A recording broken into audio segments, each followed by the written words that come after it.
Okay, works. Perfect. Okay, hello everyone. So I introduced myself before. I'm Simone Bacchio, and today we'll cover part of this training event. I will start with an introduction to high-performance computing, and then it will follow an introduction to Python and mostly the usage of Python in HPC. So let's say a few more words about high-performance computing and understand how it works, what is the purpose of these machines, and how we should use them. So today, in this introduction, we will see an overview of what are the supercomputers in Europe nowadays in the future. We will have a look to the top 500 list, which is the list collecting the largest 500 supercomputers in the world, ranking them and presenting various information in a very nice format. Then we will talk about the difference between CPU and GPUs and parallel programming. Okay, so before starting, let's try to understand what is the difference between a supercomputer or in general computing node against what every one of us has, which is a desktop or a laptop. So what do we have usually in a desktop or a laptop? Well, we have a CPU. This is the processing unit that does most of the calculation we need to. Then we have RAMs, DDRs, memories, where the data are stored during runtime and processed.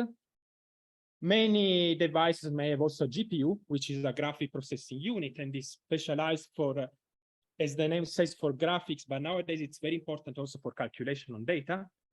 And then we will have also some power supply, and we will have some memory storage, some SSDs or drives.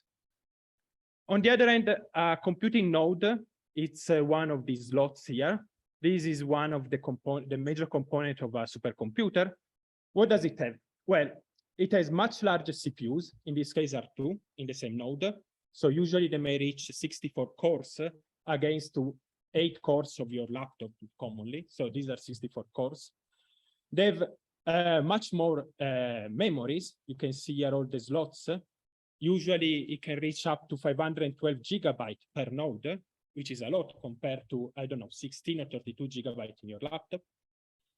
It does not have one GPU, but it has 3, but actually this node has 6. There are other 3 under. So it may have 6 GPUs in one node. And on the other hand, does not have a drive, no voltage converter, because everything then is centralized. So what you want to do is to use all this huge computing power. This is a huge amount of computing power that you have in one node in the most efficient way for doing your calculation. So you understand that already one node performs almost like 6 of these desktop put together. But in a supercomputer, you don't have one. You have many of them. You have all of these put in a rack. And then many of these racks make a supercomputer. And so like I said, you see, when things start to become complicated, you see a setup of a supercomputer has all these cables, etc. Because what you want to do is not to use one of these nodes, but to use many of them at the same time. So you need to be very efficient in sending data between different nodes, communicating. So very important in a supercomputer is the network. Of course, you want all these nodes to access the same data. So the data is not stored at the level of the node, but it's centralized in very huge storages, which have order of hundreds of terabytes, and archives can reach petabytes. And as well, for efficiency purpose, the power supply and the cooling is everything centralized. So these machines are optimized for performance and for producing results. In Europe, we have many of these systems. Here I have a collection of the largest. So currently the largest supercomputer in Europe is Lumi in Finland. This is, we will see now, it ranks 3rd worldwide. Then we have many others that are previous models. So Lumi is the latest one that came about. There are many computers in Germany, like Jewels, Oak, SuperMOOC. There are in Italy at Cineca. There are in Spain, in Barcelona, in France, in Switzerland. These are the largest. There are many other countries that have smaller systems. And these are all systems that you can access for your research. So you can write a proposal and access them and use them for your research remotely. So you are here, you sit here, you connect remotely to this system, and you submit your jobs and use them. And of course, we have also our own small supercomputer here in Cyprus, where we have, for instance, Cyclamen. You see, we have only one rack with 18 nodes between CPU and GPUs, while you understand these systems are huge, have many of these racks, and they are very big. But having a local supercomputer is very useful for test with the latest system. So that's always our goal, to provide, to try to follow up the trends and provide also locally the same hardware that you have abroad. It's very useful to test your code, prepare yourself for then running abroad on the other system. So that's why, even if small, it's very useful to support the local community. So I mentioned before, we are going to look at the top 500 list. Top 500, like in the name, collects the largest 500 supercomputers in the world. This is a list that is active since 1993, and it's collecting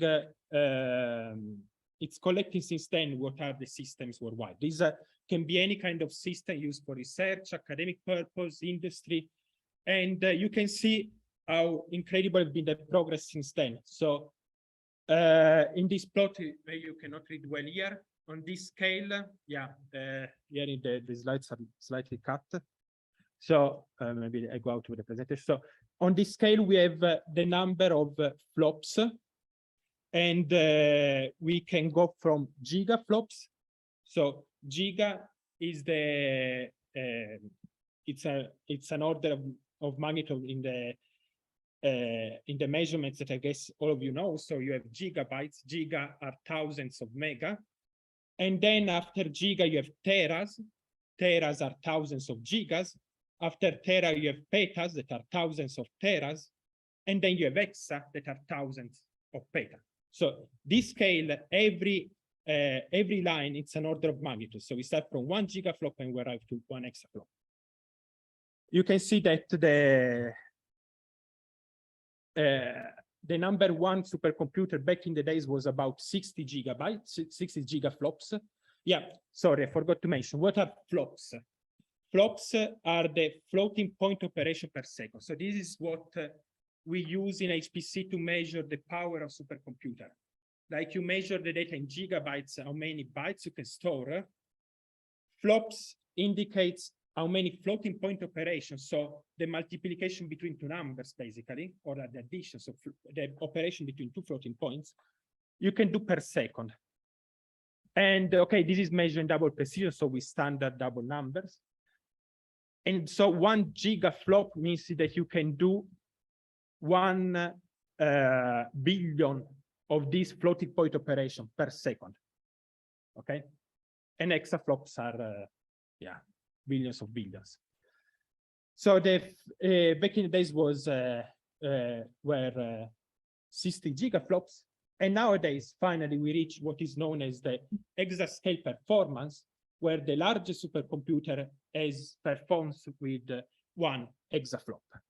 So this is a big number. I will stress more about why this is very important. So this is number 1, this is number 500. You can see that the number 1 doesn't grow smoothly, does these plateaus here. This is because at some point someone built the largest supercomputer, and then this stays the first one for many months or years. So this is comes out every 6 months, and you can see that the first one, this was this system for almost 3 years here. And this happens, while the last one, instead, there are many others, they drop out very fast, and so this grows more linearly, in the same way of the sun. And what do we learn from this linear growth? We learn what is known as the Moore's law, which was stating that the power of this system will double almost every year. So this was the, so every year we would have a system that would perform twice as the previous year. And this was a law that has been followed quite very well until 2013. And then you see that there has been a changing slope, but still it's an exponential growth, but with another slope that does not follow anymore the Moore's law. It's about 1.5. And I will tell you more about this kind of why this changed. So why there has been this change of trend? Basically, this is due about limitation in the manufacturing of hardware, of microprocessor. And what people did up to since the beginning of age of computers, so from the 70s, basically what people did to increase the computing power was to put more hardware inside the processor and be able to do more calculation together. So this was done by increasing the number of transistors and by increasing the frequency and by increasing the single thread performance. And you can see that all these trends together allowed for what we saw before as the Moore's law. But then hardware limitation came about, and for instance, the frequency for physical reason cannot be increased larger than 1 gigahertz, about let's say order of 5 gigahertz. So it's very difficult to increase the frequency further. This is because then the hardware becomes unreliable. Too many errors will come about, and for this reason, there has been a significant slowdown of the increasing performance. So basically, of course, if you can make things go faster, this will produce more calculation per second, but you cannot do it anymore. And what people started then investing on is on the number of logical cores per process. So this is something that nowadays you are all very familiar with. You know that your CPU has many cores, and you can do multitasking and run things in parallel. But this wasn't very true up to the 2005, where everything was done by a single core because you were able actually to increase the performance. Since then, instead, the number of cores started this increasing in frequency. It couldn't happen anymore, and therefore one started increasing number of cores. So how many things you can do in parallel, and nowadays parallelism is very important. So I wanted to stress more about exascale. Exascale is this term that is around in HPC since 2008. And there was people since 2008 started thinking about what we could do with exascale system because it would be so powerful. And at that moment, people predicted the appearance of exascale system in 2015. And then you can see that following the Moore's law, this is somewhere where this would happen. But yes, due to the change in performance, this has been very, very hard to achieve. And actually, until nowadays, finally in 2020, in the last release of this list, we had the first exascale system, and it's something that has been very, very a challenge to achieve, and it required a lot of improvement in how supercomputers were built. So let's have a deeper look in how these systems are built and what are their specifications. First of all, let's see what is the European perspective from on this reaching exascale performance.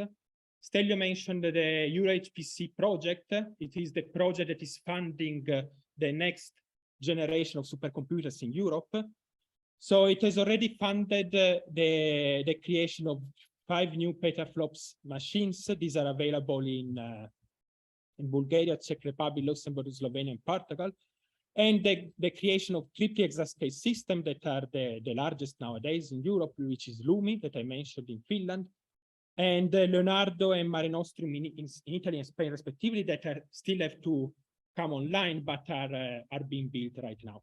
So these are systems that have order of 200 petaflops per petaflops of performance. Upcoming are HPC system. So these are still upcoming in Europe, but I mentioned to you that we already have one, and this is indeed in the United States.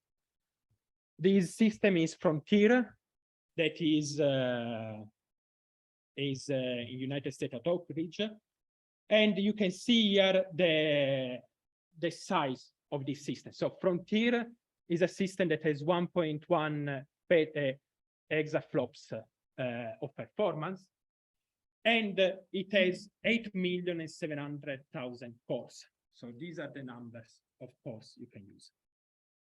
And it's double the size of the previous largest that was Fugaku. So this kind of, I will not go through all the details on this table, but just to give you an idea, these are the top 5. So we have 3 systems in the USA, 1 in Japan, and 1 in Europe, in Finland. You can see how the numbers can change very drastically from the first to the 5th. So we go from 1 exaflop to half to 150 that is Lumi and petaflops. And the same size is Summit, and also this is about 100. So you see that there is a big difference between the various systems. And these are the number of cores, and here is the power supply. It's a topic that I didn't mention yet, but you can, these systems that are so big consume a lot of electricity. And for instance, the first one consume about 21 megawatt of electricity per hour. So this is the kind of the electricity of a small tower. So it's they are really powerful, but also very demanding. Okay, this is the top 5 in Europe. This is the top, top 5 worldwide. This is the top 5 in Europe. So you can see that we classify kind of between 3rd position, 10th, and 20th. There is, again, a big difference between the various systems.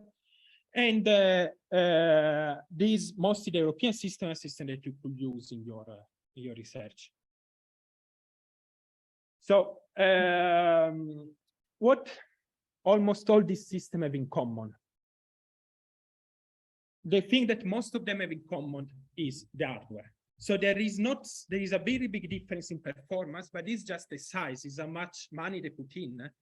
But at level of hardware, they're all the same, almost all the same.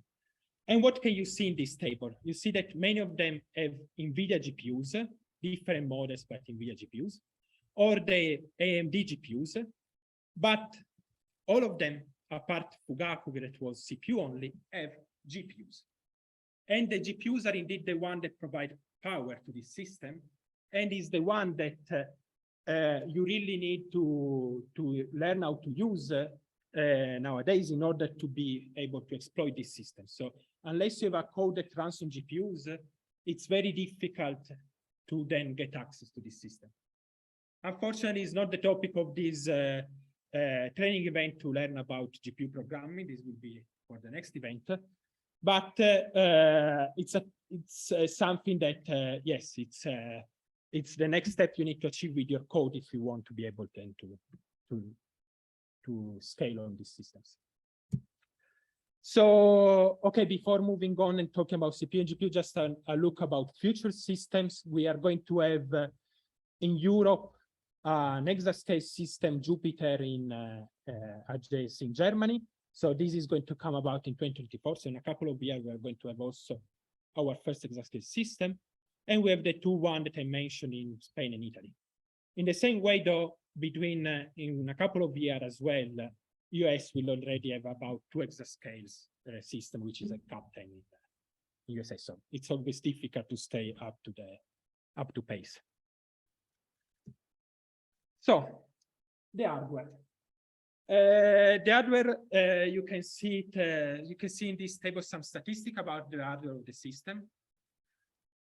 Most of them have used are using Intel for the CPUs. Intel has actually dominated the market since 2000 in HPC, and the only kind of competitor is AMD, and which is again gaining more draining, more rough in these days. And the same is true for GPUs, where you can see that the market has been dominated by NVIDIA for many years, for almost a decade now. And we mentioned that many new systems are actual one of AMD GPUs, but this is true only since the latest generation, where there are some AMD GPUs also yet. I know for you, maybe are just names between NVIDIA and AMD, but actually are very important information to know, because a code that runs on NVIDIA GPUs will not run on AMD GPUs. So you have to start, you have either to rewrite the code or write it in a portable manner in order to be able to use it on both architecture. So it's also knowing the architecture is very important for being able to use the system. Okay. I said, I mentioned many times now CPU and GPUs. I think as well, all of you already knew these terms, but it's important to understand what are the main differences and why GPUs had changed the way we do computing and we do high performance computing. So what is the main difference between the two systems? Okay, the CPU, we know it's just a processing unit and nothing more. It has, it's only the microprocessor. Instead, the GPU, it's always a separate element in our computer, and it's actually much more than only a microprocessor. So this is actually the microprocessor in the GPU, but it has much more hardware on it. So actually, it's a kind of computer by its own, because it has its own memory storage and other hardware for managing the data throughput. So the GPU is already more than just a processor. And what do they do well? On one side, the CPU is meant for optimized low latency access to data, and it's very fast in doing many different operations, but in a sequence. So for that, the CPU is very, very fast, and indeed, it's where it's the only place where your operative system can run. So your operative system is doing many things together, and it can do it only on a CPU. You will never have an operative system running on a GPU. This is because the GPU instead is optimized for data parallel throughput computation. So what the GPU does, and this is very good for graphics, it processes a bunch of data all together, all at once, at the same time. So it doesn't have 4 cores like here, but it has thousands of them. And they are very small, they do very few operations, but they are able to process a bunch of data all together. So for this reason, it's very good for graphics. You have an image, you just process the image, and you can do transformation of the image. But it's also very good for data science, scientific computing, because nowadays what we are doing, all of us, it's mostly almost linear algebra. We take matrices, we take arrays, multiply them, sum them, and they're all operations that you can very easily do them in parallel, and the GPU is great for that. So NVIDIA has shown this trend first, and indeed has invested a lot on producing GPUs that are dedicated for data science. These are different than GPUs for video games, because they have much more logic that is meant for operating vectors, matrices, arrays, etc.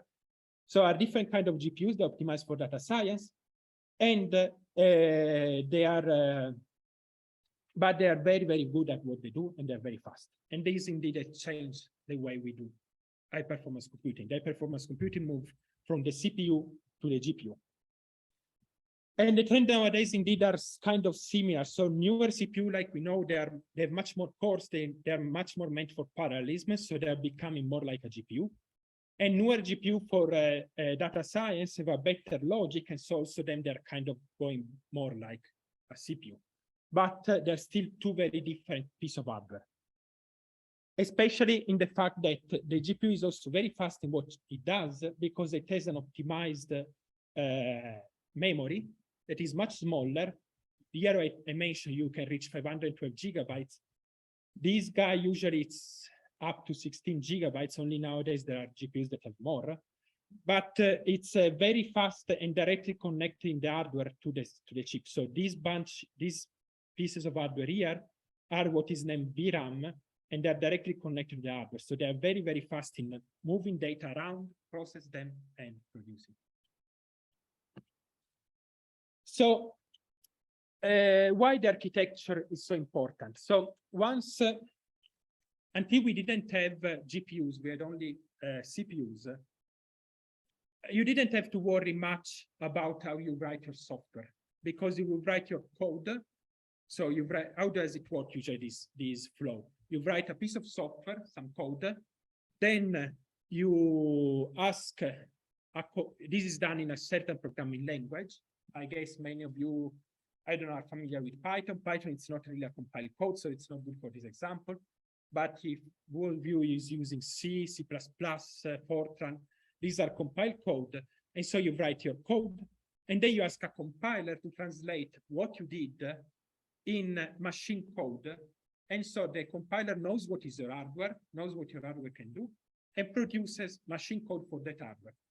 So you don't have to worry if you have an Intel CPU, an AMD CPU, an IBM CPU. The compilers will think about that. And we produce that up machine code based on the programming language.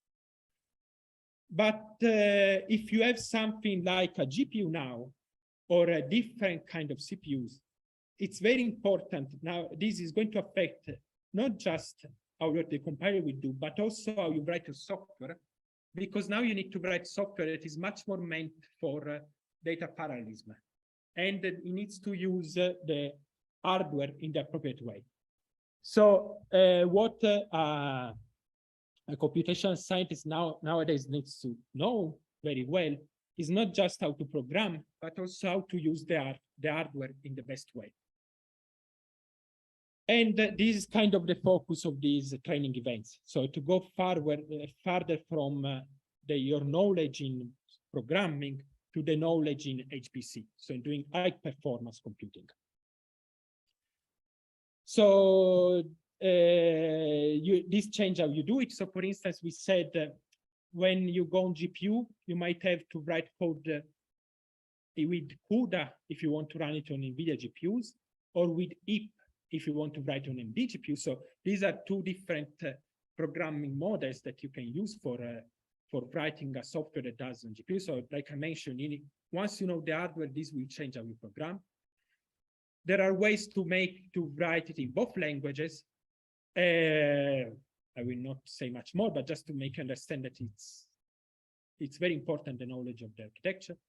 And then there are also all-in-one solution that there are some framework that try to give you tools for writing code for any architecture, which is either CPU, GPU, and in the future you might have to deal also with FPGAs, which are again a completely different programming paradigm. So it's maybe also good to have an understanding on how these all-in-one solution work. So another alternative you can have in producing code that is portable, so that you can use on any hardware, is by referring to what are named as standard libraries. So there are available things, also standard libraries that I don't know if any of you ever heard about BLAS. For instance, BLAS are basic linear algebra subroutines. OLAPACK is another kind of standard library that is linear algebra package. So in these standard libraries, like also MPI is, you're going to have with Yannis tomorrow some look at it. The focus of this standard library is not to provide the code, but to provide a set of functions that then you can use in your code that then are implemented by different hardware providers for their own architecture. So, for instance, BLAS provides you vector-vector operation, matrix-vector operation, matrix-matrix operation. Suppose you want to do a product between two matrices. You can find functions in there. What you have to do is to include the header and use those functions. And then when you are on different hardware, you find libraries compiled for those hardware, like OpenBLAS, Intel MKL, QBLAS that is for NVIDIA GPUs, IPBLAS that is for AMD. that do this operation optimized for the hardware that you use. So this is kind of what you already get for free, almost. For instance, when you do in Python, you use NumPy. The NumPy does these operations, and NumPy is mostly based on this library.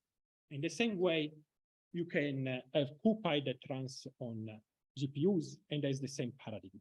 So this is kind of the same concept you would use in Python, but for C or C++. Okay, so moving to the last part of this presentation. So far, we talked about what is high-performance computing from the prospect of a single node. So how to use one of these guys, where you have GPU, CPU, and you need to run your code on it. But we didn't say how you are meant to use our system. So what is the difference between using one node and using the whole system? The major difference, the thing you need to ask yourself, is where the data is. So your data usually is stored in memories, it's stored in these guys. And these guys are connected only to your hardware, and they're not visible from other nodes. And often the data that is on your RAM, for instance, it's not visible by the GPU. Indeed, what you have to actually do in your code if you want to use a GPU is to transfer data from your RAM to the VRAM. So there is this issue that the data, it's not shared, so you cannot use simple multi-threading when you need to run on a supercomputer, but you need to think about how to distribute your problem. So the other major topic in HPC is not just how to use optimally a single node, but how to use optimally a whole system. So you want to be able to go from a single node to multi-node program. So, and for doing this, you need to consider distributed computing. And this is what MPI is meant for. MPI is meant for giving you tools to distribute your program along many nodes, send data around, and communicate and do operation with this data. So how are you supposed to distribute the data? Well, there is one way. One way is very simple, task parallelism. So normally if you have a serial program, this will do task 1, task 2, task 3, task 4 in a row. If this task can be done in parallel, okay, very easy. You just need to distribute them and to assign one task per node or per process. So this is something simple, but not very optimal, because what if your task take different amount of time? So suppose the first task take 1 minute, the second task takes half a second, and it's not a good way to parallelize your program, because then it's very difficult to balance the computation between different nodes. So a very normal way that people use, instead of using task parallelism, is to use data parallelism. So data parallelism is what you actually already doing on a GPU, for instance, where you are not processing a big bunch of data serially, but you process in parallel. So you want, instead of processing, let's say an array, the whole thousands of elements to an array, you give hundreds for each process. So this is a better way to parallelize your problem, because the data now are, the tasks are all going to take the same amount of time, because they're going to do the same work, just on different bunch of data. So this is actually the way that most people use to parallelize the program. There are also some drawbacks. For instance, what if I need information that are stored on another process? So these are all issues that then you need to consider that will affect how you distribute your program. And usually this requires communications. So you need to communicate data from 1 to 3, etc., in order to exchange information. But this is the standard way. There are cases though where data parallelism is not enough. And so what you may want to do is to do a combination of the two and do a kind of pipeline parallelism where you process data and tasks together in a more fancy approach, but this is okay, it's more advanced. And similarly advanced, there is also the way of doing modular computing, and so using at the same time, for instance, CPUs and GPUs. And this is, you may want to do this because there are tasks that performs better on CPU. You can see here that this takes less on CPU than a GPU. Or there are tasks that take less on a GPU with respect to a CPU. So for instance, you want to do what is optimal on each piece of hardware. Again, this is a very advanced topic. What usually you do in a GPU system is to just use the GPU, because the GPU is the one that gives you the power, the computing power. The CPU is just a tool. Okay. This was about parallel computing, and I believe we're almost at the end of the presentation. Yes. Let's try to wrap up and to understand how then you are supposed to do research in HPC. So you, from your point of view, so up to now, I told you about the specification of high performance computing, what you're meant to know. This was kind of general knowledge that one needs to develop further by using these systems. But then every problem is different because it's your problem. So that is, well, then it's the issue of connecting from what is the general the general setup of an HPC system to your problem. So what do you usually have when you need to do research in HPC? Okay, first of all, you have a scientific problem. What this scientific problem has to be? It needs to be a numeric, of course, it needs to require numerical approaches. It needs to be computationally intensive. It's not just a problem that it can run on your laptop. If it runs on your laptop, it's does not require HPC resources, needs to be very intensive. So it's something that most probably you need to scale. So if you have, it still can run on your laptop, but for a size, let's say, 100 of elements, but then maybe your target calculation involves billions of elements. And this is something you cannot do on your laptop because it will take ages. And the only way to solve it is by using one of these systems. And in this way, then it needs to be parallelizable, either via task or data parallelism, like we saw before. So these are all ticks that you should be able to satisfy with your problem. And it's something that then would be good to discuss, talking deeper in with your problem. Looking deeper in what are your requirements. Then you have the software. Of course, you need a piece of software that can run on this system. And most probably it's not the code that you are using on your laptop, because this software needs to be optimized for HPC and needs to be able to be scaled. So needs to be able to run in parallel on multiple nodes. And this is another point that either you already have, or you can look for software that already exists that do your calculation, or you need to produce. Then you need access to one of these systems. That actually is,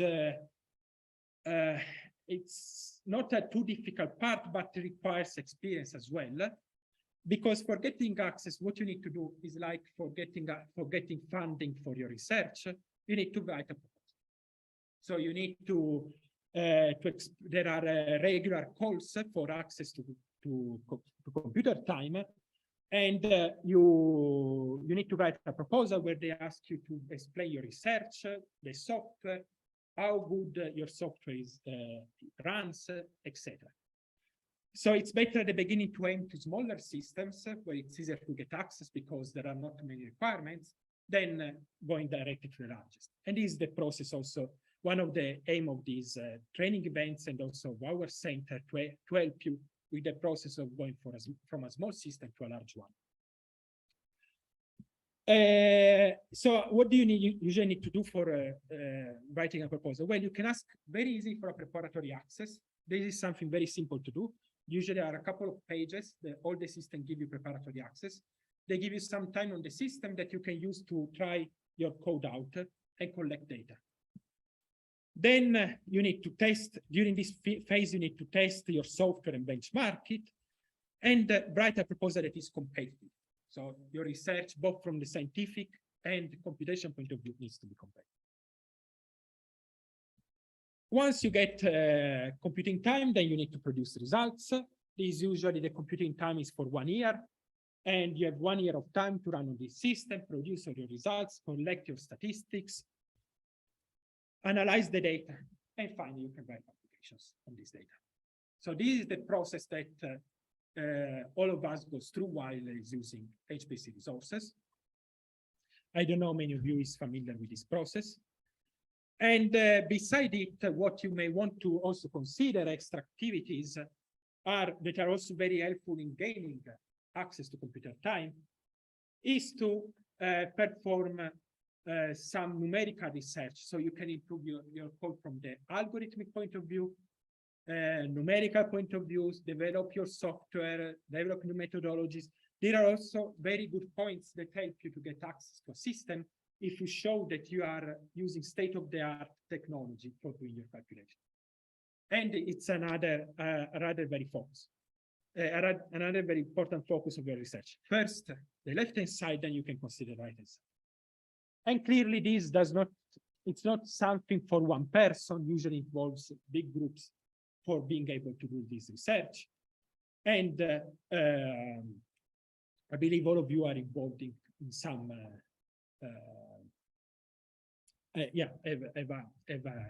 are involved in group research, and so there is a good piece of teamwork that you need to do here. Okay, finally, just some statistics, and we already saw what you guys are interested into. This was the results from a questionnaire that we ran a couple of years ago of the research. And you can understand the research done on this HPC system already in Cyprus, but this, of course, applies worldwide. It's very variegated. So this is why it's difficult also from our side to be able, or actually, the point is that from our side, we are not meant to help you with develop your own software, but to give you the general knowledge that then applied to the various problems can help you to do all the steps that I described before. And you can see that the interests are very varied, from Earth system science, that is the largest, to a good chunk of physics. And yeah, today we heard a lot also about archaeologists that is missing here. And so it's very good that it's expanding. Okay, finally, just a few words about our system. The one you are going to use, we had previously Cytera. This is our legacy supercomputer. Nowadays, the one you are going to use, it's actually Cyclamen, right? Yeah, Yannis, Cyclamen. Yeah, which is a system similar, which is a smaller system, 8 nodes, and it has NVIDIA GPUs with P100s. So this is more a prototype system where that you can use, and we use it in our research. Then there is this Cyclone, that is the system that it's meant for production, and you can get preparatory access by writing an application. And as you can see, it's bigger. It has 16 nodes with 4 NVIDIA GPUs each, and 33 nodes which have only CPU. Okay. This was all from my side and as an introduction. So thank you for your attention, and I believe we have some time for questions. Yeah. So please go ahead. Okay. Thank you. So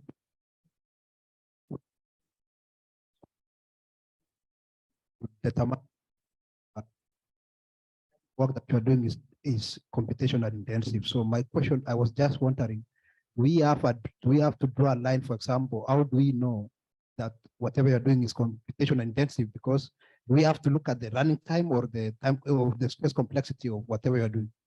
Okay, yeah, thank you for your question. So exactly, like I mentioned, your problem needs to be computation intensive, and you understand this by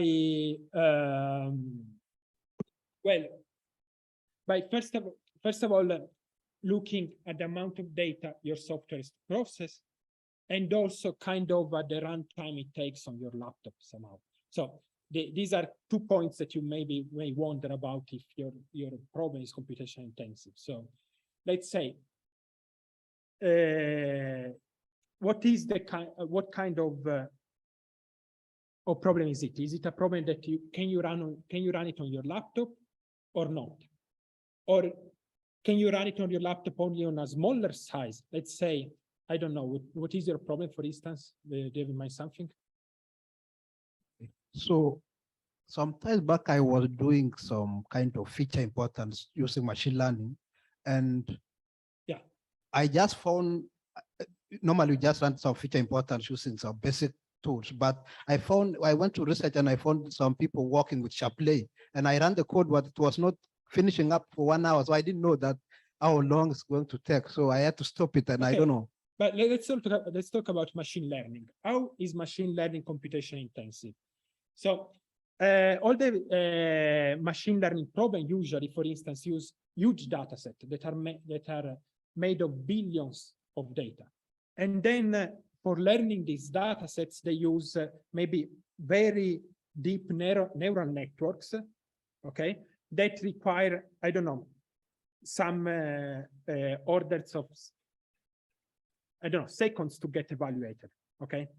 So if you have to run, if you're in the case where you have small problems that you need to learn with machine learning, so let's say an image is a relatively small size, but you have billions of them and you want to run the training on them. Usually what in machine learning you do is to run on batch size, so you run on many images together, okay?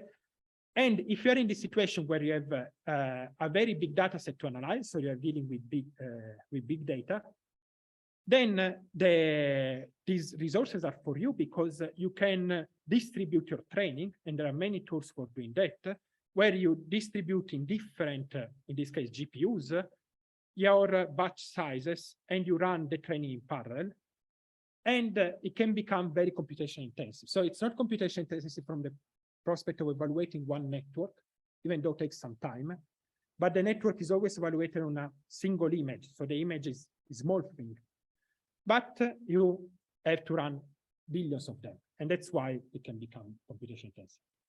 On the other end, you may have to run the network on something that, let's say on a physics systems, which can get very big, can have millions of entries. So let's say you want to run machine learning on a multi-particle system and you want as input the particles, these can become very big. And so what you're scaling is then your network, and you want to parallelize the data. And also that is computation intensive. So there are many directions where your research can become computation intensive and need these resources. Okay. Yeah. Stelios, do you check online if there are questions? If there are questions online, please. Okay.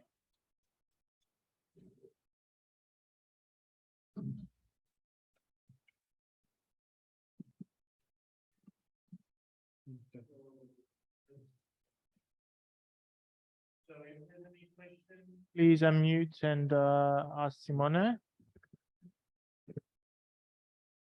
Otherwise, we will end the session for now, and we will take a break. And I think we start again in 10:30. 10:30. Okay. 11:30. 11:30. Yeah. So yeah, let's take a break, everyone, and meet back here at 11:27. So we start on time. Thanks, guys. Thank you.